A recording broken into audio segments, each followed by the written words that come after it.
doesn't like prawns? And for that simple reason, today I'm doing a very simple and yet delicious tomato and prawn fry.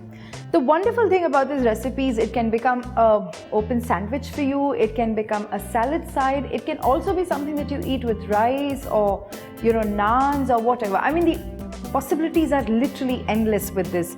And an even better thing about this is it takes 10 minutes to cook and you don't need to go shop for it. So to start with, I've got some cloves, I've got some cinnamon, I've got some cardamom. I'm just going to put it all in a pan with nothing in it. No oil, you don't need anything. Just you want to toast it very lightly. What happens is with the cloves, it begins to get like a grayish hue, and that's when you know it's done. You don't want it burnt either. It'll also start to leave a really strong aroma in your kitchen. So now you can see we've got a lovely grey color in here. So just switch off your pan and put it back in the bowl you took it from. So now as part of step 2, I'm going to switch on my gas again.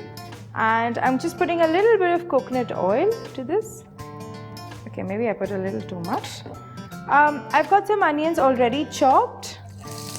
I've added a little more onions because I like a little bit of the crunchiness and the spiciness of the onions. But if you'd like it more tomato-y, go for it. You can do that as well. Just let the onions sort of, you want them to get like a nice, lovely, translucent color. A good way to speed up this process is sort of add a little salt. I mean, just a little bit so that it does not get too cooked. Yeah, I think we're ready to add our ginger garlic paste.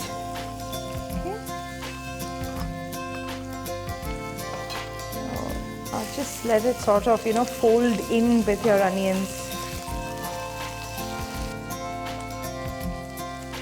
So now that our onions and ginger garlic have sort of, come together, I'm going to add some more tomatoes. The more the tomatoes, the better it is.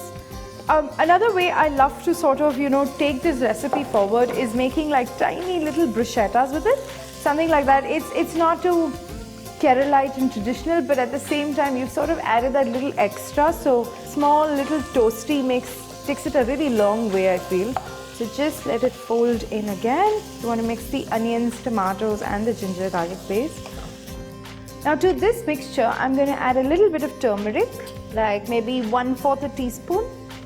I like to add turmeric in because it's such a natural antiseptic. I like to add it in everything that is slightly not vegetarian. I'm adding some chilli powder. You can add maybe 2 teaspoons, depending on how spicy you want it. Just put your gas on simmer for a bit and sort of let the oil rise to the top.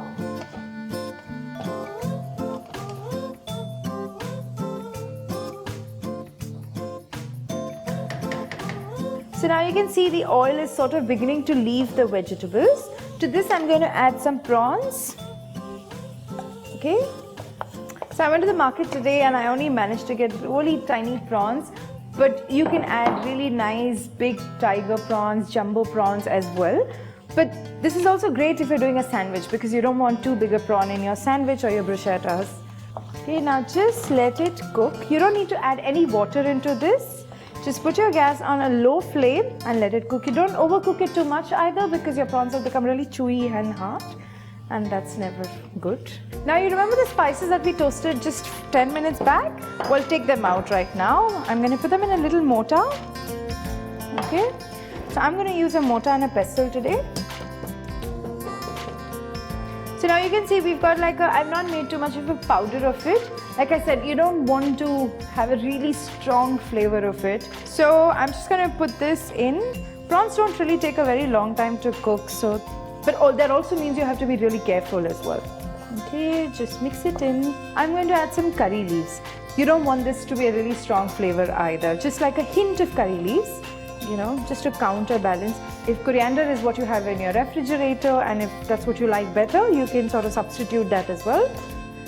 Now that, I think my prawns are cooked, but a great way to I want to test it and just, try and break one open. Yep, they're perfect. They're not too hard, they're not too chewy, and they're very soft at this point. And prawns tend to get like a slight whitish hue, as you can see here.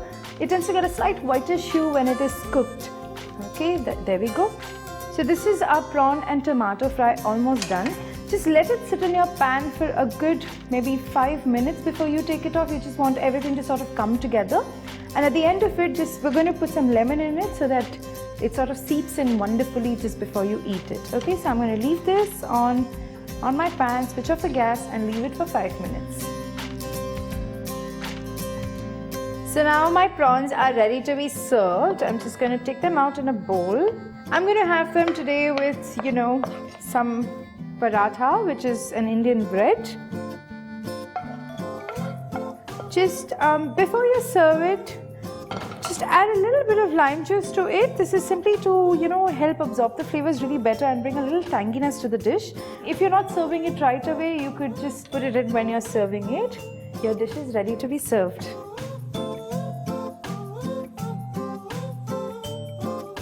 If you like this recipe, share our recipe video, like and subscribe to our channel.